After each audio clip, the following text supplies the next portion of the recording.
అనుదిన అరుణోదయ కార్యక్రమంలో అనుదినము మాతో కలిసి దేవుణ్ణి స్తుతిస్తున్న మా ప్రియ సోదరి సోదరులకందరికీ మన ప్రభువును రక్షకుడు యేసుక్రీస్తు అమూల్యమైన నామమున అందరికీ ప్రేమతో వందనాలు.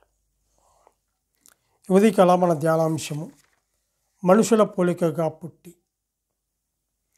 ఫిలిప్పీయులకు రాసినటువంటి పత్రిక 2వ అధ్యాయము 7వ వచనం చదువుకుందాం. మనుషుల పోలికగా పుట్టి దాసుని స్వరూపమును ధరించుకొని తన్ను తానే రిక్తునిగా చేసుకొని. మనుషుల పోలికగా పుట్టి ఆయన ఎంతగా మనము స్తుతించాలి అంటే ఆయన యొక్క గొప్పతనాన్ని బట్టి, ఆయన ఔన్నత్యాన్ని బట్టి, ఆయన ప్రేమను బట్టి, సత్యమైనటువంటి దేవుణ్ణి బట్టి, మార్గమైనటువంటి దేవుణ్ణి బట్టి ఆయన మనము ఎంతగానో మనం స్తుతించవలసిన వారంగా ఉంటున్నాం. యోహాను సువార్త 1వ అధ్యాయము 14వ వచనంలో కూడా గమనించినట్లయితే, ఆ వాక్యము శరీరధారి అయి కృపాసత్య సంపూర్ణుడుగా మన మధ్య నివసించెను. తండ్రి వలన కలిగిన అద్వితీయ కుమారుని మహిమ వలె మనము ఆయన మహిమను కనుగొంటిమి అని చెప్పేసి ఇక్కడ చూస్తుంటున్నాం. ఇక్కడ చదువుకున్నటువంటి లేఖన భాగంలో మనుషుల పోలికగా పుట్టి అని మనము పేతురు మన ఫిలిప్పీయులకు రాసిన పత్రికలో మనం చదువుకున్నాం. అంతేకాదు కానీ యోహాను సువార్త 1వ అధ్యాయం 14వ వచనంలో ఆ వాక్యము శరీరధారి అయి కృపాసత్య సంపూర్ణుడిగా మన మధ్య నివసించను అని చెప్పి చూస్తుంటున్నాం. ఆ వాక్యము ఏ వాక్యము అంటే ఆదియందు వాక్యం ఉండెను, వాక్యము దేవుని యొద్ద ఉండెను, వాక్యము దేవుడై ఉండెను అని చెప్పేసి చూస్తుంటున్నాం. అవును, ఆ ఆదియందు ఉన్నటువంటి వాక్యము, దేవుని యొద్ద ఉన్న వాక్యమైనటువంటి దేవుణ్ణి ఆయన మనము స్తుతించవలసిన వారంగా మనం ఉంటున్నాం. అయితే ఆయన మనుషుల పోలికగా పుట్టాడు.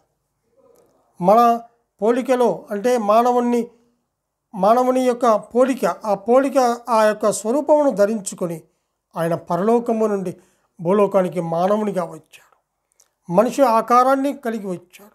మనుషులుగా ఆయన వచ్చినట్లుగా చూస్తుంటున్నాం. అంతేకాదు కానీ దాసుని స్వరూపాన్ని ధరించుకున్నాడు. తను రిక్తునిగా చేసుకున్నాడు.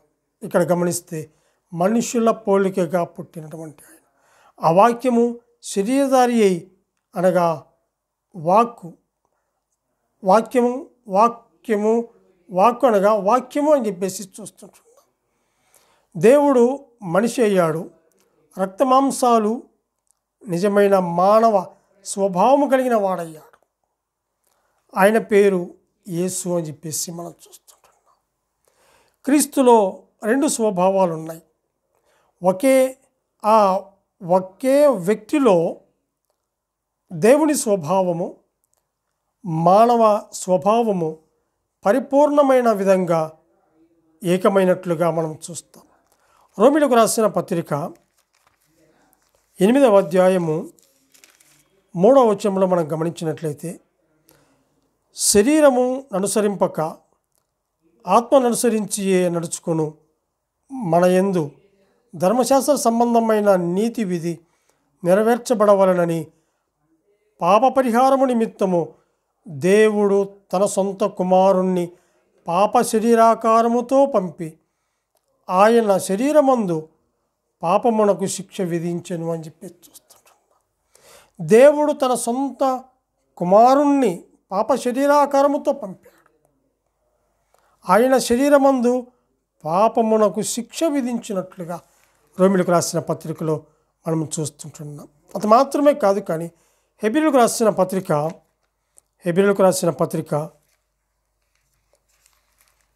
2వ అధ్యాయము 14వ వచనంలో కూడా మనం గమనించినట్లయితే, కాబట్టి ఆ పిల్లలు రక్తమాంసములు గలవారైనందున ఆ ప్రకారమే మరణము యొక్క బలము గలవాణిని అనగా అపవాదిని మరణము ద్వారా నశింపజేయుటకును జీవిత కాలమంతయు మరణ భయము చేత దాస్యమునకు లోబడిన వారిని విడిపించుటకును ఆయన కూడా రక్తమాంసములలో పాలివాడాడు. మరణము ద్వారా నశింపచేయుటకు.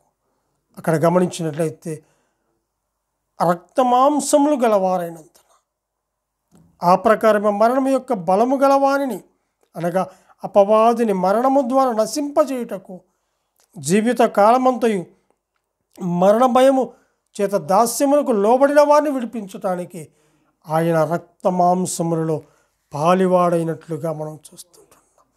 మత్తయి సువార్త 20వ అధ్యాయము, మత్తయి సువార్త 20వ అధ్యాయము 23వ వచనంలో కూడా మనం గమనించినట్లయితే 23వ వచనంలో ఆయన మీరు నా గిన్నెలోనిది త్రాగుదురు కానీ నా కుడివైపున నా ఎడమ వైపునను కూర్చుండనిచ్చుట నా వశంలో లేదు. నా తండ్రి చేత ఎవరికి సిద్ధపరచబడినో వారికే అది దొరుకునని చెప్పినట్లుగా చూస్తుంటున్నాం. ఇక్కడ గమనించినట్లయితే అక్కడ తండ్రితో కూడా కూర్చుండే భాగ్యాన్ని దేవుడే అనుగ్రహించినట్లుగా చూస్తుంటున్నాం. మత్తయి సువార్త 1వ అధ్యాయం 18వ వచనం నుండి 23వ వచనంలో కూడా చూస్తే ఆమె పరిశుద్ధాత్మ అనే మాట మనం చూస్తాం.